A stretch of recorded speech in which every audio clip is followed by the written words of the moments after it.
Hi everyone. I thought it might be helpful to have a model for brainstorming your memoir project. So that's what we're going to do here today.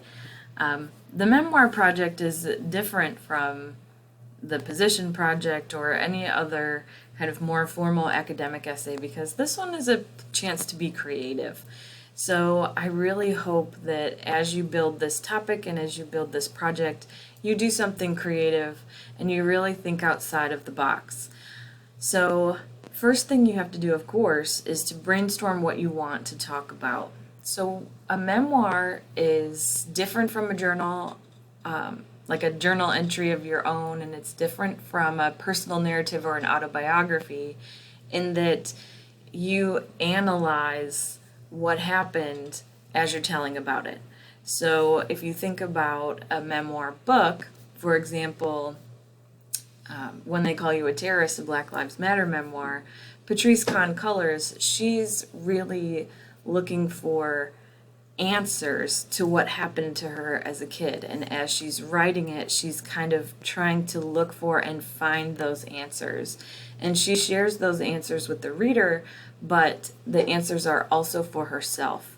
That active analysis helps her understand what happened. Same thing in something like The Sunflower, on the possibilities and limits of forgiveness. Simon Wiesenthal, he tells this narrative in a way to kind of process what happened to him. So a memoir is really something that gets you thinking about the consequences of a situation and how it maybe changed you as a person. So the best way I have found to brainstorm your memoir is to come up with a 3-column chart. So I have that started right here. So the first column is titled What Happened? The second column is titled Why Is It Significant? And the third column, How Did It Change Me? Those will help you come up with topics for a memoir that do everything the memoir needs to do. So what happened is kind of the plot or the story. Why is it significant is those themes that you might find in your own story or pull out as you go. And how did it change me? That's the analysis part, the looking for the consequences of that story. So let's practice. So I'm going to do, and you can have as many rows as you want. You should have several rows, probably. I'm going to do 2, but you should probably have at least 4 so that you can, brainstorm a few more ideas. You don't want to just go with your first one. So if you look at the memoir guidelines, the project guidelines, I gave you an example topic. We're going to start with that one today. So that was when I finally cut my hair.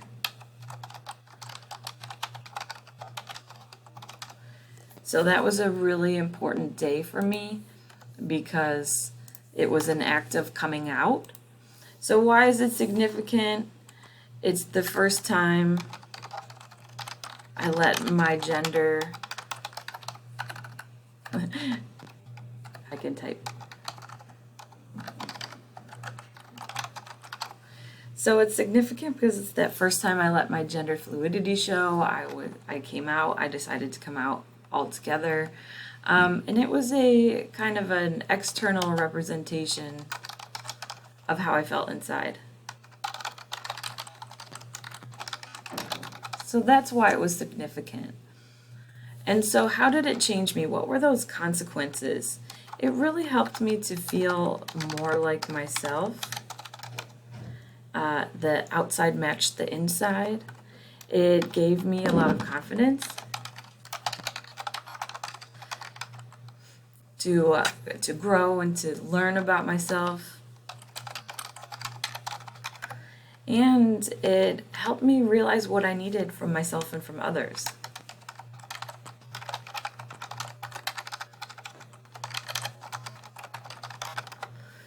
So the what happened is probably going to be relatively cut and dried. You'll give more of the story as you build your memoir, but for this brainstorming exercise, what happened? Just maybe a sentence. Then you want to give as many things in the why is it significant and how did it change me as you possibly can. So let's do another one more.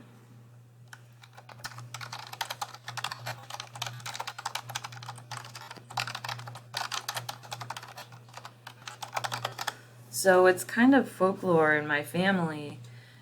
My grandpa is this folkloric figure because he died before any of his grandchildren could know him. But my grandma is still here, and she loved him very dearly, and she talks about him, and she talks about their life together, but she almost never talks about my grandpa's death. He died of cancer when he was 47. He was very young. So one day, one afternoon, I was sitting with my grandma and we were reminiscing, and she started talking about this day, these few days where my grandpa died. So that was really significant and special to me because she almost never talks about it.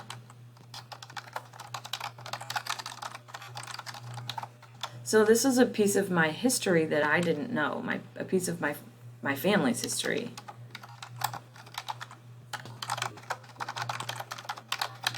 It also made me more empathetic to what my grandma went through. She raised 3 boys almost on her own in the 1960s and 70s. So that was a hard thing to do for a woman at that point. And it also gave me some insights into my dad.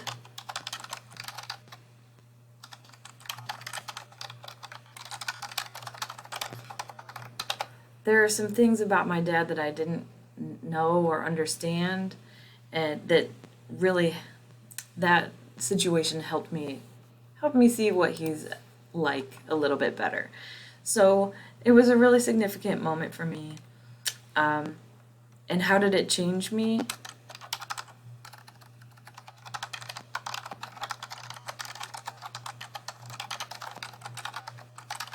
So it helped me realize how much love my family is built on, because my grandma, like 50 years later, is still very much in love with my grandpa, and just the love that they built their family on, we've got that generations later. And it helped me be more patient with my dad.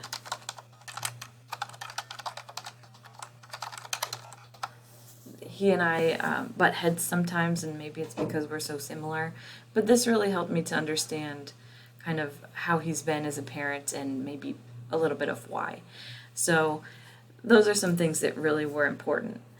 So either of these could be good topics for me because they're very significant moments in my life.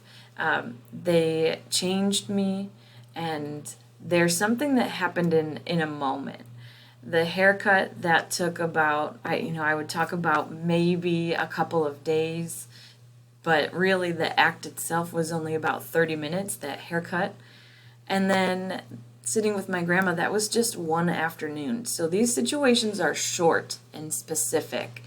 You really don't want to talk about something that was over a long period of time, because we're only writing a short memoir.